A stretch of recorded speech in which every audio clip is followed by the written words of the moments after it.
এই মাধবপুর চুনারঘাট হবিগঞ্জের চাইরের একটা কলা গাছকে আমরা দাঁড় করাইয়া সংসদ পর্যন্ত পৌঁছাবো, এটা সুন্নিদের জন্য কোনো ব্যাপার না। কথা বলেন ঠিক কিনা?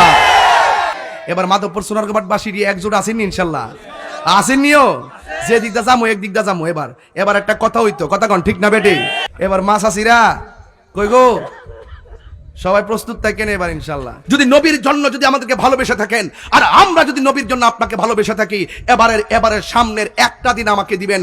সেই দিনটা হলো সারা বাংলাদেশের সুন্নিদের কাছে আমার একটাই চাওয়া থাকবে, এবার নিয়ত করবেন সুন্নি হয়ে লড়বো। এই মাটি সুন্নিদের মাটি, আর বাকি যারা আছে তারা হলো দখলদার। কথা বলেন ঠিক কিনা বলেন? এই দেশের 63-70% সুন্নিদেরকে মাইনাস ফর্মুলায় রেখে রাষ্ট্রযন্ত্র কোনো ধর্মীয় সিদ্ধান্ত নিতে পারবে না। কথা বলেন ঠিক কিনা বলেন? বলেছি রাষ্ট্রযন্ত্রের গুরুত্বপূর্ণ জায়গা আমাকে ফোন করে যাওয়ার জন্য। আমি কি বলতে চাই? আমি বলতে চাই ওই কথাটাই, এই দেশ আউলিয়া কেরামের দেশ, আউলিয়াদের মাধ্যমে এই দেশের মাটি ধন্য হয়েছে।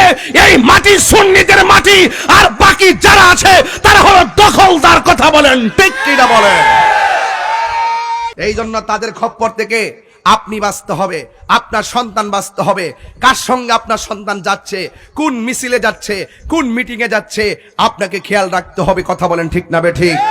এবার আমরা সুন্নিরা এই যে আলা হযরত সুন্নি হাফিজে মাদ্রাসা কেন করছি? এই জন্য করছি মাজার সুরক্ষার জন্য। কথা বলেন ঠিক কিনা?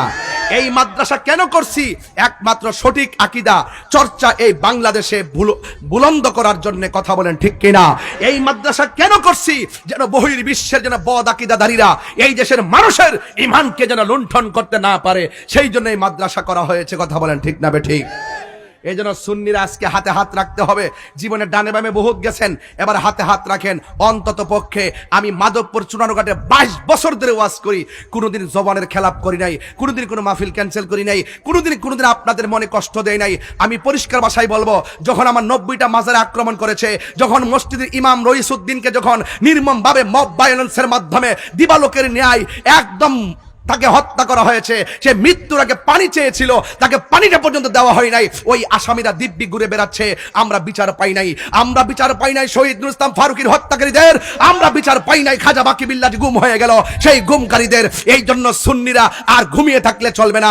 অন্তত পক্ষে 365 দিনের ভিতরে 364 দিন আমি আপনাকে সময় দিলাম, কিন্তু আমার একটা কথা তো আপনারা মানবেন। আমার একটা কথা তো আপনারা মানবেন। যদি নবীর জন্য যদি আমাদেরকে ভালোবেসে থাকেন, আর আমরা যদি নবীর জন্য আপনাকে ভালোবেসে থাকি, এবারের সামনের একটা দিন আমাকে দিবেন। সেই দিনটা হলো সারা বাংলাদেশের সুন্নিদের কাছে আমার একটাই চাওয়া থাকবে, এবার নিয়ত করবেন সুন্নি হয়ে লড়বো। কারা কারা রাজি আছেন হাত তুলে দেখাবেন ইনশাআল্লাহ।